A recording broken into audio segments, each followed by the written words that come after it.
A violência contra as mulheres é um problema gigantesco, global. Mas, e se uma das melhores ferramentas para combater isso não fosse uma nova lei, mas algo muito mais simples, uma história? É exatamente essa ideia que uma pesquisa fascinante na Tanzânia resolveu testar.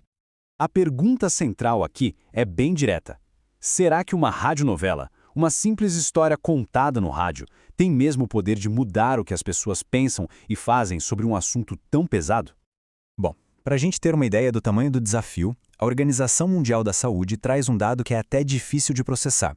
Quase 1 em cada 3 mulheres no mundo já sofreu algum tipo de violência física ou sexual. Pensa nisso, é um número assustador.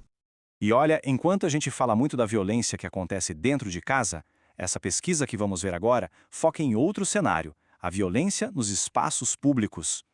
Foi lá, na zona rural da Tanzânia, que os pesquisadores decidiram tentar uma coisa bem diferente.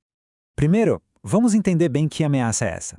Porque o medo da violência em público tem um custo altíssimo, e que muitas vezes a gente nem vê. Tem uma pesquisadora, a Elizabeth Stenkel, que usou uma frase que resume isso perfeitamente: o terror sempre presente. Sabe, não é só sobre o medo de um ataque acontecer, é sobre viver com essa ansiedade o tempo todo, uma tensão que acaba moldando o dia a dia, as escolhas, a vida. E as consequências práticas disso são enormes, né? Esse medo acaba restringindo a liberdade de ir e vir, diminui as chances de conseguir um emprego melhor, faz com que mulheres escolham faculdades piores só porque o caminho até lá é mais seguro e, claro, diminui a participação delas na vida da comunidade. O impacto é gigantesco. Então, como é que se luta contra um problema tão profundo? A solução que a equipe encontrou foi contar uma história. Uma radionovela criada especialmente para isso, chamada Boda Bora. Boda Bora é a história do Juma, que é um mototaxista, ou Boda Boda, como eles chamam lá, e o Juma é diferente. Ele fica chocado com a violência que ele vê e decide que precisa fazer alguma coisa. Então ele começa a conversar com os colegas, a convencer a galera a parar com as agressões e, mais importante, a apoiar as vítimas. A ideia era essa, criar um herói local, alguém com quem as pessoas se identificassem para inspirar uma mudança de verdade. Mas claro, só uma boa história não basta, né? Para saber se ela realmente funcionava, os pesquisadores montaram um experimento super rigoroso para medir o impacto real da novela.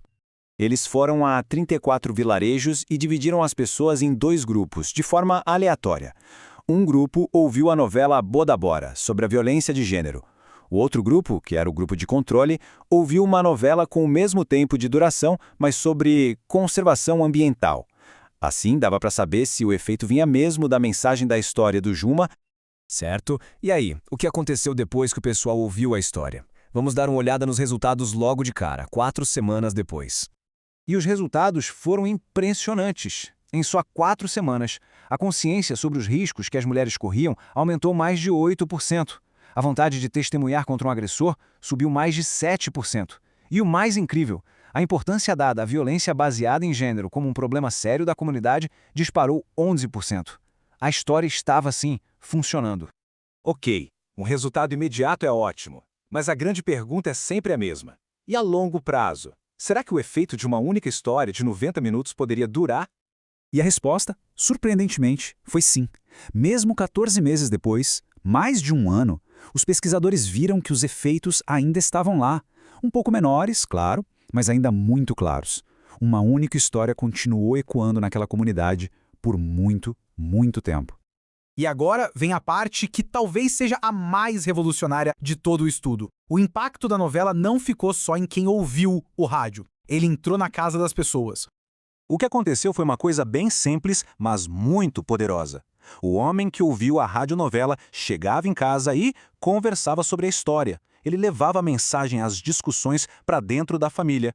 E aí, nessas conversas, as atitudes da esposa e até dos filhos adolescentes também começavam a mudar. Isso sem eles nem terem ouvido o programa.